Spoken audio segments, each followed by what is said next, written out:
ایک صحابی پیارے نبی کریم صلی اللہ علیہ وآلہ وسلم کی خدمت میں حاضر ہوا، عرض کیا اللہ کے رسول صلی اللہ علیہ وآلہ وسلم من حق بحسن صحابتی، میری اچھی صحبت کا سب سے زیادہ حقدار کون ہے؟ آپ صلی اللہ علیہ وآلہ وسلم نے فرمایا تیری والدہ۔ 3 مرتبہ اس نے سوال کیا، تینوں ہی مرتبہ پیارے نبی کریم صلی اللہ علیہ وآلہ وسلم نے فرمایا کہ تیری والدہ تیرے حسن سلوک کا، تیری خدمت کا، تیری اچھی خدمت کا سب سے زیادہ حق رکھتی ہے۔ 3 مراحل ایسے ہیں جن سے ماں گزرتی ہے، ایک تو حمل ہے، ایک وضع حمل ہے، اور پھر یہ رضاعت، مدت رضاعت جو ارضاء،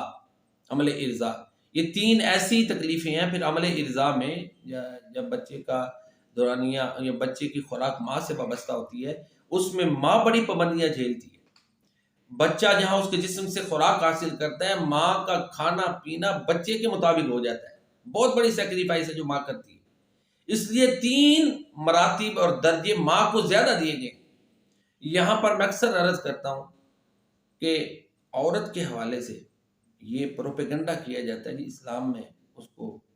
ڈیو سٹیٹس نہیں دیا جاتا، اس کو عظمت نہیں دی جاتی، تو اس حدیث مبارکہ سے واضح پتہ چلتا ہے کہ بڑھاپے میں 3 درجے عورت کو زیادہ دیے گئے۔ تو بہرحال